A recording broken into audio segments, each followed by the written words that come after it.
Le Grand Matin Sud Radio, 7h-9h, Jean-Jacques Bourdin. Bien, nous allons faire le point sur toutes ces taxes douanières parce que tout change avec Donald Trump sans cesse. Il est revenu sur les taxes douanières imposées à tous les pays du monde puisqu'il donne 90 jours maintenant de délai avant de trancher définitivement, sauf pour la Chine où là, il maintient les taxes et il les a même augmentées puisqu'elles sont à combien maintenant ? 125%. 125%. Et les Chinois imposeraient 84% de droits de douane sur les produits américains. Qu'est-ce qui a fait reculer Donald Trump ? Il y a plusieurs choses. Il y a d'abord les marchés financiers qui s'étaient effondrés, on en a beaucoup parlé. La baisse du dollar, je vous rappelle que le dollar, c'est la devise de référence dans le monde entier. Les banques centrales ont beaucoup d'or. Oui.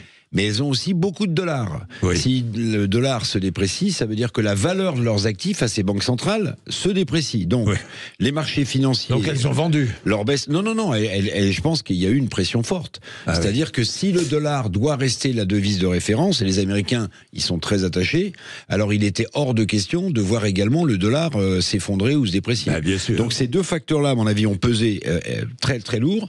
Et puis, à l'intérieur, Jean-Jacques, à l'intérieur de l'administration des proches conseillers de Trump, il y a ce que j'appellerais les faucons des droits de douane. Vous savez, un peu comme on disait les faucons pendant la guerre d'Irak. Oui. Il y a les faucons des droits de douane, les Robert Lighthizer, les Peter Navarro, qui est ce jusqu'au boutiste conseiller du commerce extérieur, qui veut des droits de douane de plus en plus forts en disant l'Amérique est forte, elle ne cédera pas.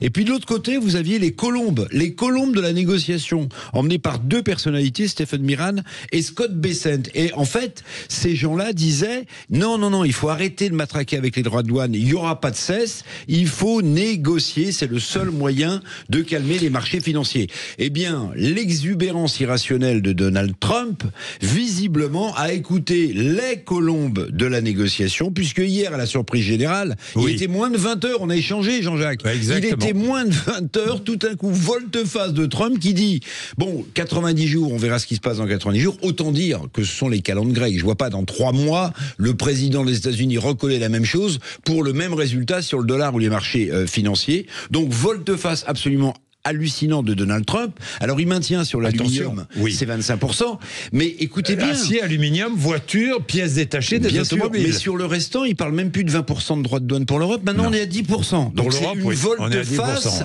avec l'idée qu'il a perdu le bras de fer. Il a peut-être un peu eu peur quand même des réactions européennes aussi. Je ne sais pas, mais bon, tout ça fait que aujourd'hui, seule la Chine finalement est en guerre commerciale avec les États-Unis, et là, c'est mauvais pour Taïwan, peut-être. Voilà, la guerre commerciale, elle est toujours très forte avec les États-Unis. Je dirais que Trump, il a signé un armistice avec le reste du monde. Il n'a pas signé la paix, il a signé un armistice. Parce qu'attention, la bête blessée peut donner des ruades qu'on n'avait pas prévues. Donc avec la Chine, c'est assez terrifiant. Je rappelle qu'avec la Chine, c'est le plus gros déficit commercial américain, suivant les années, entre 300 et 500 milliards de dollars.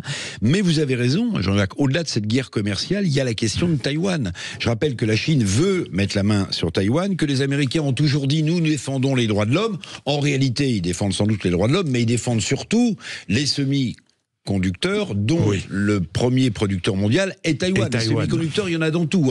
Dans votre iPhone, dans votre voiture, il y en a partout. Donc, il y a la question de la guerre commerciale avec la Chine, et il y a la question géopolitique avec Taïwan. Attention, parce que ce jeu de Trump est extrêmement dangereux. Bien, Christian de Boissieu, l'économiste, sera avec nous. Nous allons détailler tout ça. Merci beaucoup, Eric. Merci beaucoup. Merci, il est 7h29.